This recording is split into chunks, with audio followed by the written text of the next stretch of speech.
Public relation আমার মনে হচ্ছে এই মুহূর্তে বাংলাদেশে জামাতে আমিরে জামাত নাম্বার 1। আপনাকে ডাকলে যাবেন?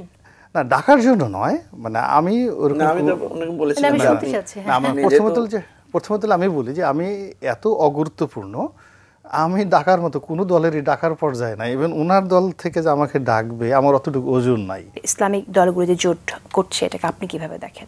আপাতত তাদের মধ্যে যে ঐক্য দেখা যাচ্ছে, লং টার্মে আসলে এই ঐক্যটা থাকবে না। এটা থাকবে না যে তাদের মধ্যে প্রথম সমস্যা হলো আকীদাগত সমস্যা। তারা দীর্ঘদিন ধরে যে ধর্মকর্মগুলো করে আসছে এবং সেই ধর্মকর্মের উপরে তাদের একটা কমিউনিটি গড়ে উঠেছে, ভক্ত মুরিদান, কর্মী সমর্থক, এবং সেই ধর্মকর্ম কেন্দ্রিক তাদের একটা ইকোনমিক সিস্টেম গড়ে উঠেছে। চরমনায়ের দরবার যেভাবে চলে, তাদের মাদ্রাসা যেভাবে চলে, ঠিক ওইভাবে জামাতের মাদ্রাসাগুলো ওইভাবে চলে না। এদের টোটাল যে কমার্শিয়াল ফিজিবিলিটি ডিফারেন্ট। তো এগুলো নিয়ে উভয় দলগুলো আজকে নয়, তাদের মধ্যে মোর দ্যান অর্ধ শতাব্দীর বিরোধ রয়েছে। তো এতগুলো বিরোধ রেখে এবং তারা ইতিপূর্বে মানে দেখা গেল একজন আরেকজনকে কাফের বলা, একসাথে তারা বেহেশতে যাবে না, মানে মরে গেলেও তারা একসাথে বেহেশতে যাবে না, এমনকি এক কবরও তারা যাবে না, এইরকম তাদের মধ্যে বিভিন্ন সময় বাহাস হয়েছে।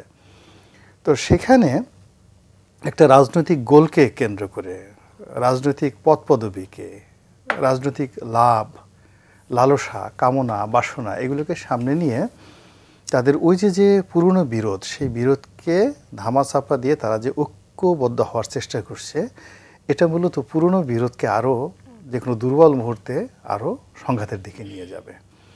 তো এখন যেটা হচ্ছে কি, যে একে তো আওয়ামী লীগ নেই, এটার একটা বিরাট শূন্যতা, এই শূন্যতাটা পূর্ণ করতে হবে। আর দ্বিতীয়ত আওয়ামী লীগের অবর্তমানে বিএনপি যেভাবে প্রথম একেবারে সেই আগস্ট থেকে ধরুন এপ্রিল পর্যন্ত, এই মাসে 2025-এর এপ্রিল পর্যন্ত তারা ম্যাটিকুলাসলি শহর বন্দর গ্রামে যেভাবে তাদের প্রভুত্ব, আধিপত্য, কর্তৃত্ব তারা কায়েম করেছিল, ইসলামী দলগুলো বা যারা সংগ্রাম করেছে, ইভেন যারা ডক্টর মোহাম্মদ ইউনূস, তারা অনেকগুলো প্রবলেম দেখছিল। ফার্স্ট থিং হলো যে এরা যেভাবে সব কিছু দখল করে রেখেছে, তাতে তো যদি নর্মাল ইলেকশন হয়, এটা তো 280টা সিট এমনি পেয়ে যাবে। এবং এদের যে ভাবসাব দেখছি, এটা তো আমাদেরকে ডেকে জিজ্ঞাসাই করে না। আগের যারা আওয়ামী লীগের ছিল তারা তো একটু ধাওয়া ঠাওয়া দিত, মাঝে মধ্যে আমাদের একটু জেলে নিত, আবার জেল থেকে বের করতো। এরা তো মানে আমরা যা আছি জেলে নেওয়ার উপযুক্ত, এরকমই তো আমাদেরকে পাত্তা টাত্তা দিচ্ছে না। তো ফলে কি হলো, তাদের একটা অভিমান, তাদের একটা কষ্ট। এই কারণে দেখেন যে আপ টু এপ্রিল পর্যন্ত জামাতের সঙ্গে বিএনপির কিন্তু একটা ভালো সম্পর্ক ছিল।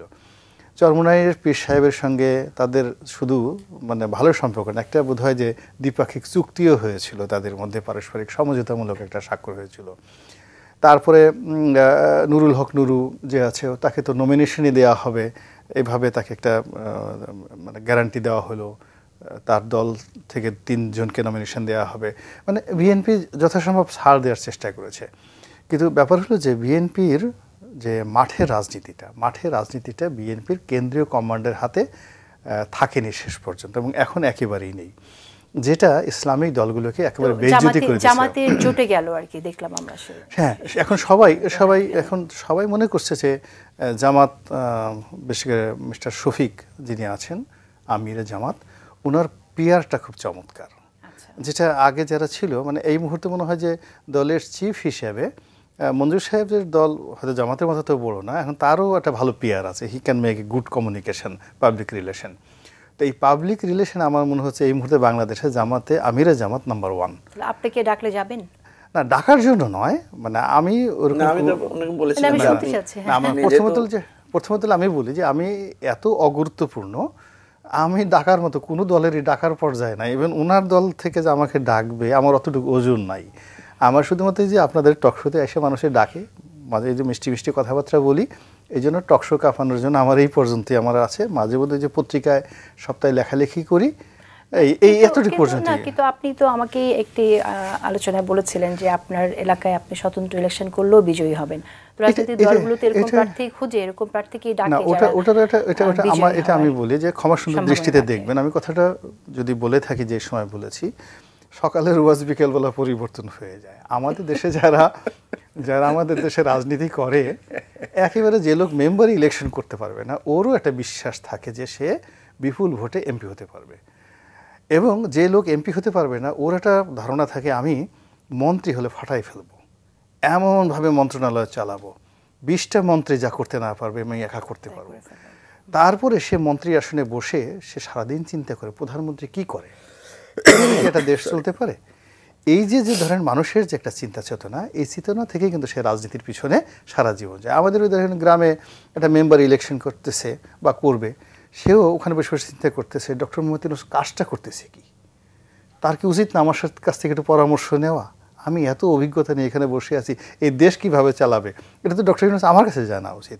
তো ওই রকম প্রত্যেকটা রাজনীতিবিদদেরই একটা নিজস্ব স্যাটিসফ্যাকশন থাকে, না হলে ঘর সংসার স্ত্রী পুত্র ছেড়ে দিয়ে আপনি সারা জীবন এই রাজনীতির পিছনে কেউ ছুটতে পারে না। তো ওই বিষয়টা রাজনীতিবিদরা ইলিউশনের মধ্যে থাকে, সবসময় যা বলে মিন করে না। না ওইটা ইলিউশনটা সবসময় একটা স্বপ্ন